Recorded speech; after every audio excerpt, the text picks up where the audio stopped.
الحمدللہ رب العالمین والصلاة والسلام علی سید المرسلین والعاقبۃ للمتقین اما بعد۔ آج ہم ذکر کرتے ہیں نبی صلی اللہ علیہ وسلم سے محبت کا ایک انوکھا انداز۔ جب احد کے میدان میں نبی صلی اللہ علیہ وسلم زخمی ہوئے اور اللہ کے نبی صلی اللہ علیہ وسلم پر عبداللہ بن کما نے حملہ کیا، یہ زاد المعاد میں امام ابن قیم الجوزی رحمہ اللہ تعالی نے بھی اس کو ذکر کیا، اور امام بخاری رحمۃ اللہ علیہ کی حدیث نمبر 4075 میں امام بخاری رحمۃ اللہ علیہ نے اس کو کیا ذکر کیا۔ عبداللہ بن کما نے اللہ کے نبی صلی اللہ علیہ وسلم کے اوپر حملہ کیا۔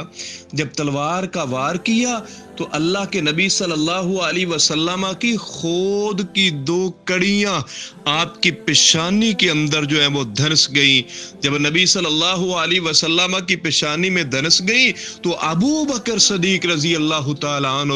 میرے نبی کا دایاں بازو ہے، میرے پیغمبر کی دائیں آنکھ ہے، خلیفہ بلا فصل، وہ جو ہے آگے بڑھے تاکہ ان کڑیوں کو باہر نکالیں۔ اسی دوران نبی کے ایک اور عظیم صحابی ابو عبیدہ بن جراح رضی اللہ تعالیٰ عنہ دوڑے اور اللہ کے نبی کے پاس آ گئے، اور بھی کئی جانسار صحابہ وہ بھی اللہ کے نبی صلی اللہ علیہ وسلم کے پاس پہنچے تو ابو عبیدہ بن جراح رضی اللہ تعالیٰ عنہ کہتے ہیں یہ نبی کے وہ صحابی ہیں جن کو اللہ کے نبی نے کہا امین و حاضل امہ، اگر کسی نے اس امت کے امین کو دیکھنا ہو تو ابو عبیدہ بن جراح میری اس امت کا امین ہے۔ وہ آگے بڑھے اور ابو بکر صدیق رضی اللہ تعالیٰ عنہ کو کہتے ہیں ابو بکر،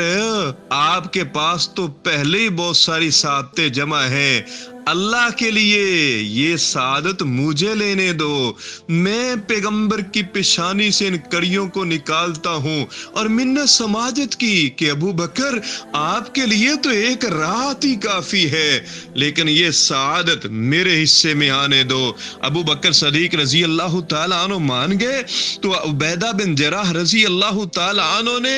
دانتوں کی ایک طرف جو ہے اس کڑی کو رکھا، یہ محبت کا انوکھا انداز، اور اس کڑی کو آہستہ آہستہ کھینچنا شروع کیا تاکہ میرے نبی کو تکلیف بھی نہ ہو۔ جب آہستہ آہستہ کھینچتے رہے ادھر وہ کڑی آمنہ کے لال کی پیشانی سے باہر آ گئی، اور ادھر عبیدہ بن جراح رضی اللہ تعالیٰ عنہ کا ایک دانت گرا اور شہید ہو گیا۔ جب ابو بکر صدیق رضی اللہ تعالیٰ عنہ نے دیکھا کہ عبیدہ کا دانت گر گیا ہے، وہ پھر آگے بڑھے کہ دوسری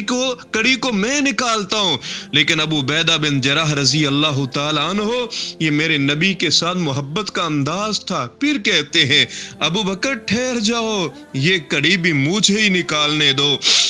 میں یہ اللہ کے نبی صلی اللہ علیہ وسلم کی یہ دوسری کڑی بھی نکالنا چاہتا ہوں۔ تو عبیدہ بن جراح رضی اللہ تعالی عنہ نے پھر کیا کیا، اس کڑی کو دوسری طرف دانتوں کے درمیان مضبوطی سے پکڑا اور اس کو کھینچنا شروع کر دیا۔ آہستہ آہستہ آہستہ آہستہ کھینچتے رہے۔ جب وہ کڑی باہر آئی تو یہ نبی کے عظیم صحابی کا دوسرا دانت بھی کیا ہے گر چکا تھا۔ یہ ہے عبیدہ کی پیغمبر کے ساتھ انوکھی محبت کا انداز جو ہے۔ اے اللہ ہمارے سینوں میں بھی نبی کی محبت کو محفوظ فرما دے۔ اے اللہ ہمارے سینوں میں نبی صلی اللہ علیہ وسلم کے صحابہ کی محبت کو محفوظ فرما دے۔ جب دونوں دانت گر گئے لیکن نبی صلی اللہ علیہ وسلم کی پیشانی سے یہ کڑیاں نکل گئی تو عبیدہ بن جراح رضی اللہ تعالی عنہ کو اپنے دانتوں کے ٹوٹنے کا